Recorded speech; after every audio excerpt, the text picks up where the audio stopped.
Hello, magandang araw sa atin lahat mga kababayan. Nandito tayo ngayon sa bayan ng Aurora. Particular dito sa may Barangay Calabasa. Ito yung tinatawag nila na Barangay Calabasa. Iba-iba yung mga pangalan ng barangay dito. Nakapangalan sa gulay Nakapangalan sa gulay mga kalakad. Merong Barangay Sili, Barangay Calabasa, Barangay Malunggay. So ipapakita ko lang yung mga tanim dito kasi dito sa may Aurora mga kababayan talaga namang sikat sa mga tanim na mga gulay. Napakaraming gulay dito. Ayun, ipapakita lang natin yung mga tanim dito mga kababayan. Napakarami.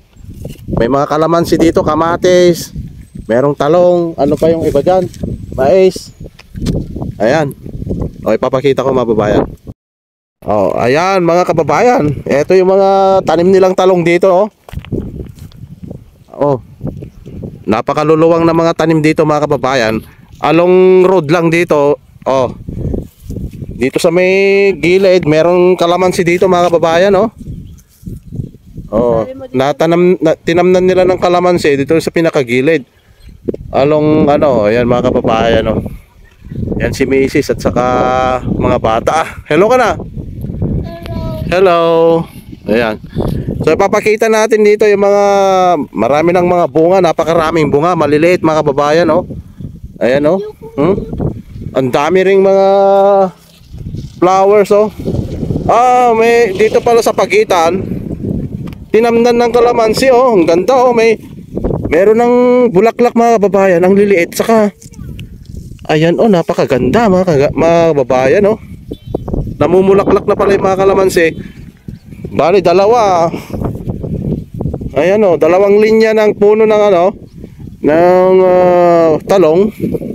And then naka-intercrop po itong ayan, itong kalamansi mga kababayan. Then ito na naman, dalawang talong na naman, intercrop na naman yung kalamansi.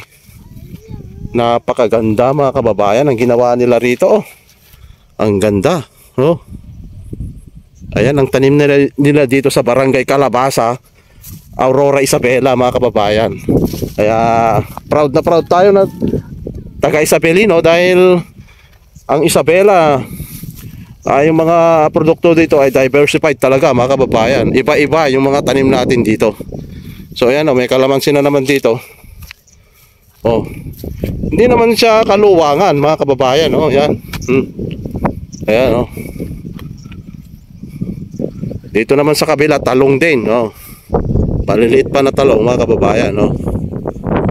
Ito ang Barangay Calabasa. Parang pinakbot ito Ang mga pangalan ng barangay dito parang magluluto ka ng pinakbot kasi merong Barangay Sili, Barangay Kamarunggayan, mga ganon-ganon.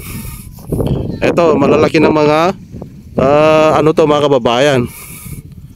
Kalamansi. Ang dami mga kalamansi. Dito sila nag-harvest. Kapag mataon na napaka mahal ang presyo ng kalamansi mga kababayan, siguradong kikita sila rito. Yan. So ayan, pakapyaw lang. Napadaan lang tayo dito mga kababayan kasi meron tayong binisita dito na lote na bibilhin ng ating kaibigan. Meron tayong ginawa rito. So ito after nung etong talong na ito mga kababayan, eto naman habang lumalaki ito mamumunga na siya kasi meron ng mga bulaklak tong kalamansi mga kababayan. So at the same time makakapag-ani siya ng kalamansi at etong naka-intercrop dito sa in between, eto yung mga talong. Napaka ganda mga kababayan ng konsepto na ginawa nila rito. Maaari nating gayahin ito mga kababayan at dun sa baryo para pakita natin kung paano yung ginagawa nila rito. At talaga naman kumikita sila rito kasi continuous lamang mga kababayan yung pagtatanim nila rito. Hindi sila gaano nagtatanim ng mga mais, mga ganun, palay, mga gulay. Kitang kita naman napakarami mga bulaklak, mga bunga mga kababayan. Ayan Ayan mga bulaklak, mga bunga Ayan Ayan mga kababayan. At siyempre Napakaganda rin ang kanilang daanan kasi concrete na. So ito yung Farm to Market Road. Programa naman ng gobyerno rito. Siyempre, kita-kita naman na hindi natutulog yung mga politician natin dito kasi napakaganda ng mga daan dito papuntang bukid. So yan lang mga kababayan, ang ating vlog sa oras na ito mga kababayan. At maraming salamat sa panonood. Mabuhay po tayong lahat mga kababayan. Alright.